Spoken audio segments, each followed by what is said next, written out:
নিজের চোখের সামনেই দীপাকে দেখতে পেয়ে সমস্ত স্মৃতি ফিরে এলো সূর্যর। হ্যাঁ বন্ধুরা, এমনটাই দেখতে পাবো আমরা অনুরাগের ছোঁয়া ধারাবাহিকের আগামী পর্বগুলোতে। দীপা কফিনের ভিতর আটকা থাকা অবস্থায় চিৎকার করতে থাকে, কেউ তাকে সাহায্য করবে এমনটাই ভেবে, কিন্তু সেখানে কেউ এসে হাজির হয় না। হঠাৎ করে দীপা তার ফোনটা কফিনের ভেতরেই খুঁজে পায়। দীপাকে ভিতরে ঢুকানোর সময় হয়তো কুন্তলার হাত থেকে ফোনটা পড়ে গেছে, এখন ফোনটা বন্ধ, তাই কোনোভাবেই নিজের ফোনটাকে নিয়ে অন করে এবং অবিনাশকেই ফোন করে ঠিকানা পাঠিয়ে দেয় এখানে চলে আসার জন্য।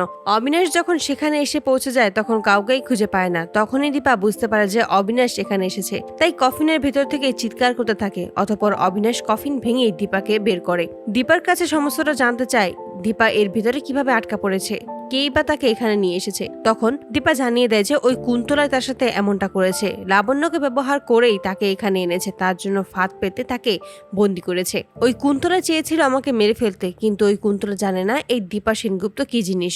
এবার ওই কুন্তলা বুঝবে এই দীপা কি কি করতে পারে। দীপাকে বাঁচিয়ে সেনগুপ্ত বাড়িতে এসে হাজির হয় অবিনাশ। রূপা তখন অবিনাশের কাছে ছুটে আসে আর বলে যে মাকে আমি কোথাও দেখিনি, মাকে আমি খুঁজে পাচ্ছি না।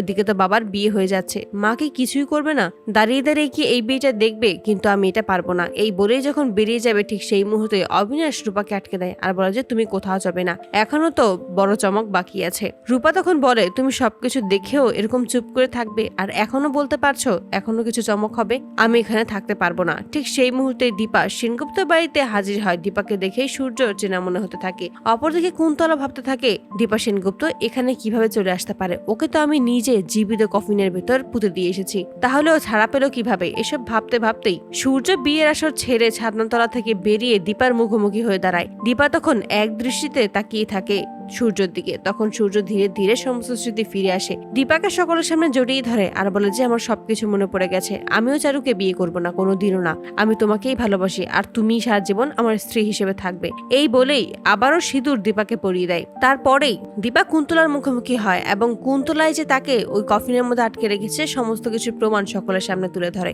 আর ওই ছদ্মবেশী রুডির মুখোমুখি দাঁড়িয়ে নকল চুল টেনে খুলে রুডির মুখোশ সকলের সামনে ধরিয়ে দেয়। তো বন্ধুরা, তোমরা এটাই তো চাও জন্য এভাবেই দীপাকে যেন অবিনাশ বাড়ি ফিরিয়ে আনে এবং সূর্য সমস্ত স্মৃতি ফিরে আসে সকলের সামনে, যেন আবার নতুন করে সূর্য দীপাকে তার হারানো সম্মান ফিরিয়ে দেয়।